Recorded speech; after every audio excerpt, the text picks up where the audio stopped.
তমলুক লোকসভা কেন্দ্রের তৃণমূল কংগ্রেস প্রার্থী দেবাংশু ভট্টাচার্য, তাকে লক্ষ্য করে চোর স্লোগান উঠল। শুধু তাই নয়, দেবাংশুকে লক্ষ্য করে জয় শ্রীরাম ধ্বনিও দেওয়া হয়েছে, এমনটাই অভিযোগ বিজেপির বিরুদ্ধে।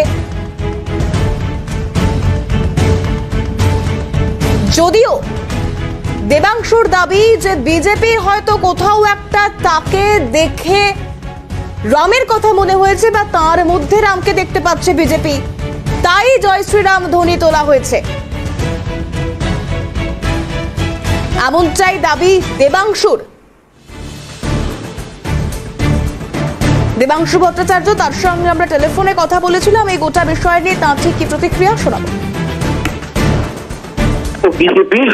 বিজেপির জানলা নিয়ে প্রচার করছে তৃণমূলের অন্তর্দ্বন্দ্ব। জয় শ্রীরাম, তৃণমূলের অন্তর্দ্বন্দ্বে কেউ জয় শ্রীরাম স্লোগান দেবে এতটাও তো আমাদের এরকম সময় তো আসেনি ম্যাডাম। আমরা জয় মা দুর্গা স্লোগান দিই, আর আমরা জয় রামের নামে স্লোগান দিলে আমরা জয় সিয়ারাম বলি, জয় সীতারাম বলি।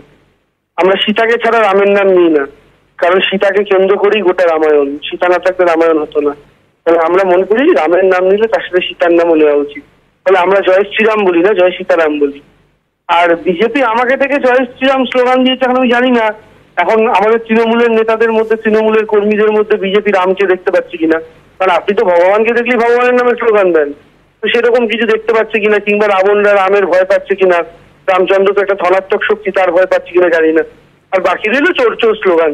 তো নন্দীগ্রামে বিজেপি কর্মীরা চোর চোর করে জব করবেন না তো কি করবেন? সবচেয়ে বড় চোরকে তো তারা বিধায়ক বানিয়েছেন, এটা খুব ন্যাচারাল ব্যাপার। তো যে বিজেপি কর্মীরা খেটে খুঁটে চোরকে বিধায়ক বানিয়েছেন, তাও চুরি করে, চুরির মাধ্যমে বিধায়ক হয়েছেন, তার হিসাব নন্দীগ্রাম সহ গোটা তমলুক লোকসভা এই লোকসভা নির্বাচনে গুছিয়ে দেবে।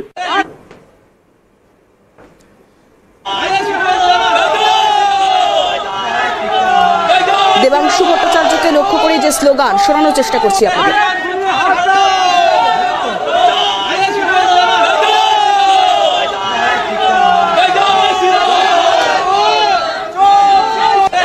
আমরা টেলিফোন লাইনে যোগাযোগ করতে পেরেছি তমলুক কেন্দ্রের বিজেপি প্রার্থী অভিজিৎ গঙ্গোপাধ্যায়ের সঙ্গে। আপনাকে স্বাগত জানাবো ক্যালকাটা নিউজে। চোর স্লোগান, জয় শ্রীরাম ধ্বনি, দেবাংশুকে লক্ষ্য করে অভিযোগ বিজেপির বিরুদ্ধে। দেবাংশু বলছেন যে তার মধ্যে রামকে দেখা যাচ্ছে, তাই স্লোগান। না, এটা আমি মনে করি না যে বিজেপি এই কাজ করেছে। বিজেপি তো তৃণমূলের মতো অভদ্র নয়।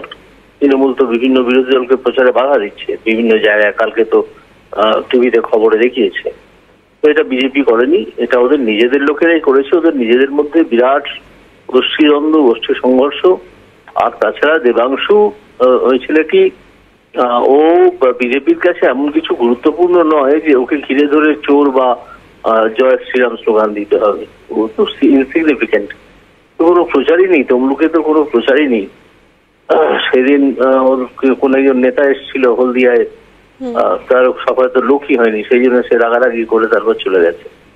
তো যাই এই হচ্ছে অবস্থা। ও কিছু ইম্পর্টেন্ট মানুষ নয় যে বিজেপি ওকে করবে। আর তাছাড়া বিজেপি এসব করেও না।